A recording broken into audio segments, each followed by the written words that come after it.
থেকে, রহম থেকে নিরাশ হয়ে যাও না। কাফির ছাড়া, অকৃতজ্ঞ ছাড়া কেউ আল্লাহর রহ থেকে, আশা থেকে নিরাশ হয় না। শয়তানের সবচেয়ে বড় মিশন হলো আমাদেরকে হতাশ বানানো। এটা খেয়াল রাখবেন। শয়তানের সবচাইতে বড় মিশন কি? আমাদেরকে হতাশ করে দেয়া। হতাশ বানাইতে পারলে সে সাকসেসফুল, খুশি। কিন্তু আমরা এত সহজে হতাশ হই না, আমরা নিরাশ হই না, আমরা বিপদে হাল ছেড়ে দেই না। আমরা ভরসা রাখি এক মহান সত্তার উপর। তিনি কে? মনে থাকবে? বিপদ আসলে ভেঙে পড়বেন, ভিসা না হইলে কান্নাকাটি শুরু করবেন, ব্যবসায় লস হইলে হাউমাউ, হতাশ হবেন, ভেঙে পড়বেন। ধৈর্য ধারণ করব আমরা। আওয়াজ করে বলেন, আমরা কি করব? সবর। বিপদ ট্যাকেল দেওয়ার প্রথম স্টেপ হচ্ছে সবর।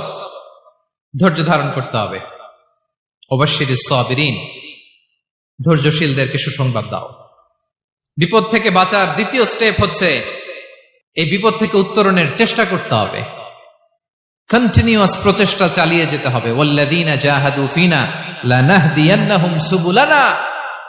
যারা আমার রাস্তায় চেষ্টা করে, প্রচেষ্টা করে, স্ট্রাগল করে, তাদেরকে আমি পথ দেখিয়ে দেই, সুবুল দেখিয়ে দেই, ওয়ে আউট দেখায় দেই, এক্সিট দেখায় দেই। কোথাও আটকাবেন না আপনি, আপনাকে এক্সিট দেখাই দিবে কে? মালয়েশিয়াতে কেলুয়ার বলে না? কেলুয়ার কি বলে চিনেন? কেলুয়ার মানে কি? এক্সিট। এক্সিট পেয়ে যাবেন, আটকাবেন না আপনি জীবনে কোথাও। 3 নাম্বার, আল্লাহর উপর তাওয়াক্কুল করতে হবে বিপদ আসলে। ওমাইয়া তাওয়াক্কাল আলাল্লাহি ফাহুয়া হাসবুহ। আল্লাহর উপর যে তাওয়াক্কুল করে, আল্লাহই তার জন্য যথেষ্ট হয়ে যায়। তাহলে বিপদে প্রিয় ভাইয়ের আমরা প্যানিক হব না, ধৈর্য ধারণ করব, বিপদ থেকে উত্তরণের সর্বোচ্চ প্রচেষ্টা চালিয়ে যাব, আর ভরসা রাখবো একজনের উপর, তিনি কে? আর বিপদ আসলে এটাকে নেগেটিভলি নেবেন না সবসময়। বিপদ আপদ এটা অনেক পজিটিভ, ভালো জিনিস আমাদের জীবনে বয়ে নিয়ে আসে। শাইখুল ইসলাম ইবনু তাইমিয়া আলাইহি রাহমা, উনি বলতেন, খুব দামি কথা, খুব হেভি ওয়েট কথা, মনোযোগ দিয়ে শুনুন। তিনি বলতেন, যে নেয়ামত তোমাকে আল্লাহ থেকে দূরে সরায়, ওই নেয়ামতের চেয়ে বিপদ ভালো, যে বিপদ তোমাকে আল্লাহর দিকে ধাবিত করে।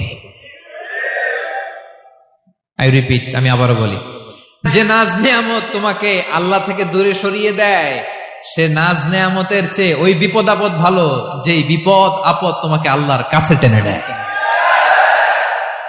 তাহলে বিপদ আপদ আসলে আপনি হতাশ হবেন? আর কখনো দুঃখ করবেন? মোয়ারের ভাইয়েরা, আর মন খারাপ করবেন?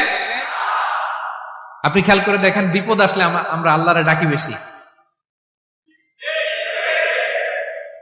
যখন অসুস্থ আপনি খেয়াল করেন তো, আল্লাহ আল্লাহ, তুমি ছাড়া বাঁচানোর কেউ নাই, আল্লাহ আল্লাহ তুমি হেফাজত